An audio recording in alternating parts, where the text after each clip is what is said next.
ನಮಸ್ಕಾರ ರೈತ ಬಂದವರೇ, ನಾವಿವತ್ತು ಒಂದು ವಿಡಿಯೋದಲ್ಲಿ ಹೀರೋ ಹೋಂಡಾ, ಆ್ಯಕ್ಚುಲಿ ಹೋಂಡಾ ಇಲ್ಲ ಇದರಲ್ಲಿ, ಹೀರೋ ಬೈಕ್ನ ನಾವು ಒಂದು ಬೈಕ್ ಟ್ರಾಲಿಯಾಗಿ ಮಾಡಿಫೈ ಮಾಡಿದ್ದೀವಿ. ಗಮನಿಸ್ಬೋದು ಯಾವ ರೀತಿ ಮಾಡಿದ್ದೀವಿ ಅಂತ ನೋಡಿ. ಇದಕ್ಕೆ ನಾವು ಎಂದಿನಂತೆ ಒಂದು ಫಾರ್ವರ್ಡ್ ರಿವರ್ಸ್ ಗೇರ್ ಬಾಕ್ಸ್ನ ಅಳವಡಿಸಿದ್ದೀವಿ. ಈ forward reverse gear box 200 to 300 cc gear ಬಾಕ್ಸ್ನ ನಾವು ಅಳವಡಿಸಿರ್ತೀವಿ. ಅದಕ್ಕೆ ನೋಡಿ ಯೂನಿವರ್ಸಲ್ ಜಾಯಿಂಟ್ ಸಮೇತ ಹಾಕ್ಬಿಟ್ಟು ಹಿಂದಗಡೆ ಟ್ರಾನ್ಸ್ಫರ್ ಶಾಫ್ಟ್ನ ಕನೆಕ್ಟ್ ಮಾಡಿಬಿಟ್ಟು ಒಂದು ಓಮ್ನಿ ಡಿಫ್ರೆನ್ಷಿಯಲ್ಗೆ ನಾವು ಟಾಟಾ ಎಸಿ ಟೈರ್ನ ಅಳವಡಿಸ್ಬಿಟ್ಟು ಅದಕ್ಕೆ ಒಂದು ಬ್ಲೇಡ್ ಸೆಟ್ನ, ಹೆವಿ ಜೀಪ್ದು ಬ್ಲೇಡ್ ಸೆಟ್ಟು ಎಲ್ಲ ನೋಡಿ ಗಮನಿಸ್ಬೋದು. ಹೆವಿ ಬ್ಲೇಡ್ ಸೆಟ್ನ ನಾವು ಅಳವಡಿಸ್ಬಿಟ್ಟು ಒಂದು ಟ್ರಾಲಿನ 50 mm ಸ್ಕ್ವೇರ್ ಟ್ಯೂಬಲ್ಲಿ ಒಂದು ಚಾರ್ಸಿಸ್ನ ಬಿಲ್ಡ್ ಮಾಡಿಬಿಟ್ಟು ಅದ್ರ ಮೇಲೆ ಗಮನಿಸ್ಬೋದು 4 ಅಡಿ ಅಗಲ 4 ಅಡಿ ಉದ್ದ, 4 ಅಡಿ ಅಗಲ 4 ಅಡಿ ಉದ್ದ ಮತ್ತು ಬೆಂಡಿಂಗ್ ಸಮೇತ ಮಾಡಿಸಿ ಹಾಕಿರ್ತೀವಿ. ತಳದಲ್ಲಿ ವೈಬ್ರೇಷನ್ ಬರಬಾರ್ದು ಅಂತೇಳಿ ನಾವು ಶೀಟ್ನ ಬೆಂಡಿಂಗ್ ಮಾಡಿಸ್ಬಿಟ್ಟು ಹಾಕಿರ್ತೀವಿ. ಅಂದರೆ ಸ್ಟ್ರೆಂತ್ ಬರಲಿ ಅಂತ, ಯಾರೇ ಎಷ್ಟೇ ಲೋಡ್ ಹಾಕಿದ್ರು ಬೆಂಡಾಗಿ ಲಪ್ಕ ಟಪ್ಕ ಅನ್ಬಾರ್ದು ಅಂತೇಳಿ ಆ ರೀತಿಯಾಗಿ ಮಾಡಿಸಿರ್ತೀವಿ. ಆಮೇಲೆ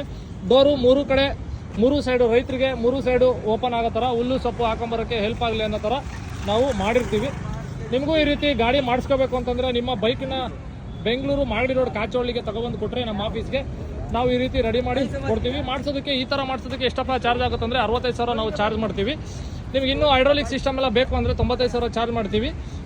ನಮಗೆ ಮಾಡೋಕ್ಕೆ ಎಷ್ಟು ದಿನ ಟೈಮ್ ತೊಗೊಳ್ತೀವಪ್ಪ ಅಂತಂದರೆ 3 ದಿಂದ 4 ದಿನ ವಿತೌಟ್ ಹೈಡ್ರಾಲಿಕ್ ಆದರೆ ಒಂದು 10 days ಟೈಮ್ ತೊಗೊಳ್ತೀವಿ. ನಿಮ್ಗೆ ಯಾವ ರೀತಿ ಬೇಕೋ ಆ ರೀತಿಯಾಗಿ ನಾವು ಮಾಡಿಕೊಡ್ತೀವಿ. ಸೈಜು ಮೇಲೂ ಡಿಪೆಂಡ್ಸ್. ನಿಮ್ಗೆ ಎಕ್ಸ್ಟ್ರಾ ಬೇಕು ಅಂದರೆ ನಾವು ಕ್ಯಾಂಟೀನ್ ಮಾಡಬೇಕು ಅಂತಂದರೆ, ಇನ್ನೊಂದು ಏನಾದರೂ ಮಾಡ್ಕೊಬೇಕು ನಾವು ಅಂತಂದರೆ ಅದ್ರ ಪ್ರಕಾರ ಏನಿದೆ ಸ್ವಲ್ಪ ಎಕ್ಸ್ಟ್ರಾ ಚಾರ್ಜ್ ಆಗುತ್ತೆ, ಅದನ್ನ ಕೊಟ್ಬಿಟ್ರೆ ಮಾಡಿ ಕೊಡ್ತೀವಿ. ಒಂದು ಸೂಚನೆ ಏನಪ್ಪ ಅಂತಂದರೆ, ಈ ಥರ ನಾವು ಮಾಡಿಫೈ ಮಾಡೋಕ್ಕೆ ಯಾವುದೇ RTO ಪರ್ಮಿಷನ್ ತೊಗೊಂಡಿರೋದಿಲ್ಲ.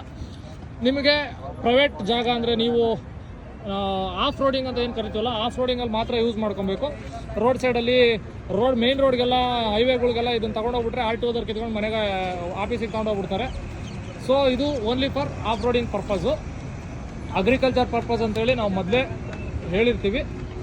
ಥ್ಯಾಂಕ್ ಯು, ಧನ್ಯವಾದಗಳು.